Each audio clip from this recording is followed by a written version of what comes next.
আফগানিস্তানের সবচেয়ে বড় তারকা রশিদ খান তা নিঃসন্দেহে বলা যায়। তার ভক্তদের অনেক আগ্রহ ছিল কবে বিয়ে করবেন আফগান এই তারকা ক্রিকেটার। অবশেষে বিয়ে করেছেন রশিদ খান। শুধু একাই বিয়ে করেননি, রশিদের সঙ্গে বিয়ে করেছেন তার তিন ভাই আমির খলিল, জাকিউল্লাহ ও রাজা খানও।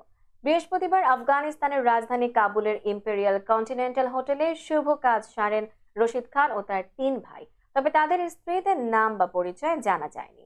ট্রেডিশনাল পাঠান স্যুট পরে বিয়ে করেছেন রশিদ খান ও তার তিন ভাই। বিয়ের ছবি ও ভিডিও সামাজিক যোগাযোগ মাধ্যমে তুমুল আলোচনা তৈরি করেছে। রশিদের বিয়ের অনুষ্ঠানে আফগান ক্রিকেট বোর্ডের কর্তা, ক্রিকেটাররা ছাড়াও একাধিক সেলিব্রিটি উপস্থিত ছিলেন। সতীর্থ থেকে ভক্তরা সকলেই জীবনের নতুন ইনিংসের জন্য শুভেচ্ছা জানিয়েছেন রশিদকে। এদিকে রশিদ খান ও তার ভাইদের সঙ্গে তোলা একাধিক ছবি সামাজিক যোগাযোগ মাধ্যমে প্রকাশ করেছেন মোহাম্মদ নবী। সেখানে তিনি লিখেছেন, তোমাদের বিয়েতে অনেক অনেক অভিনন্দন, তোমাদের জীবন ভালো ও সমৃদ্ধ হোক। 2020 সালে রশিদ খান বলেছিলেন বিশ্বকাপ না জেতা পর্যন্ত বিয়ে করবেন না তিনি। তবে পরে 2022 সালে বাংলাদেশ সফরে এসে রশিদ বলেন এমন কোনো কথাই তিনি বলেননি। তবে যাই হোক, এবার শুভ কাজটা সেরেই ফেললেন রশিদ খান।